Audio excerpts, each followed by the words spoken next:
The movie begins with Nicole Barlow finalizing preparation for her mother's funeral at her childhood home in San Pedro, California. She calls her sister Annie Barlow, who refuses to attend their mother's funeral, reminding Nicole of how their mother treated them.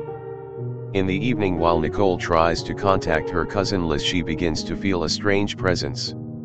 However, she contacts Liz via video call and talks to her daughter Eva.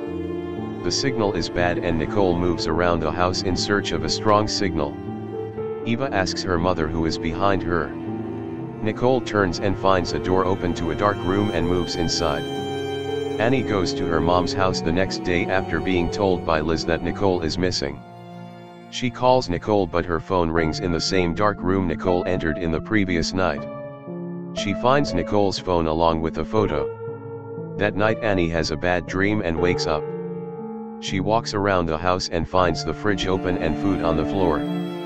Later, a glass from a broken frame wounds her leg and she finds a picture of two pregnant women, her mother and a woman in a floral dress. The next day Annie goes for her mom's funeral and it is shown that Annie has one blue eye and one green eye, but her mother did not. She meets Liz and Eva after the funeral, discusses with Liz about Nicole's whereabouts and invites them to her mom's house. Later that evening at Annie's mother's house while Eva is asleep, Annie and Liz talk about what Annie's mom did to them. Annie tells Liz she believes Nicole abandoned her child just like the way her parents did to her. At night Annie dreams of a shirtless man crying and her phone on its own turns on with a map. She wakes up and go to the bathroom to pee. Annie sees someone in the hall and grabs a knife. She doesn't find Liz in her room but finds the door to the room she found Nicole's phone open. An unseen force attacks Annie but she escapes the house with Eva. The next day Annie goes to the police station and report the incident to the police, who don't believe her, with one officer, Bill Creek, implying her guilt in the disappearances.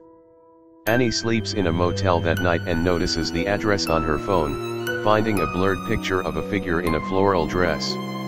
That night, she dreams of the crying man again, as well as a decapitated woman in a floral dress. Still in the dream, Annie tries to flee from the room but the door slams shut. In the morning she wakes up sad and agitated. She takes Billy Creek to her mother's house and discovers a hidden room she has no memory of. Annie tells Billy Creek her mom led her to that room so she can find out what happened to Liz and Nicole. Billy doesn't believe her stories and a frustrated Annie goes to the house of Stevie, her psychic friend and high school classmate. She recruits Stevie to help her. Stevie, Annie, and Stevie's protective brother Giles go to the house. In the hidden room, Stevie has a hysterical fit, repeating the name Judas. They then see the corpse of a woman in a floral dress floating above them, and Annie realizes that it is not her mother haunting the house. Giles and Annie have a fight outside and he blasts her for putting his sister in danger. Annie returns to her motel and searches about the Judas killer online and finds out he decapitated a woman in a floral dress called Jennifer Glick. Annie also discovers that her mother has a brother, and that both had connections with Glick.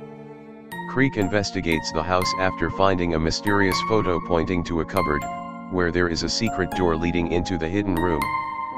Creek is then murdered by an unknown assailant.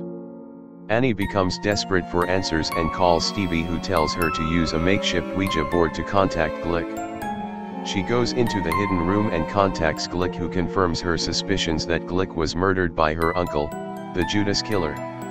Annie sees Judas come up from a secret hatch. He goes to the kitchen while Annie goes into his hatch and finds the bodies of Nicole and Creek. She takes Creek's gun and tries to reload it but the magazine falls, which alerts crying Judas. As she tries to shoot Judas, he knocks her and she goes unconscious.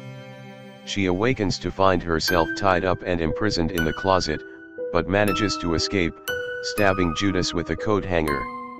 Before Judas can kill her, Glick's spirit pulls her away, to Creek's gun. Annie shoots Judas, killing him, noting that he has heterochromia as well. Later Annie is given custody of Eva and the house is sold. At the end Annie has a bad dream about Judas. If you like this video, don't forget to like, comment and subscribe to my YouTube channel. You can also check out my other videos and my shorts where I have recapped everything for you in less than a minute.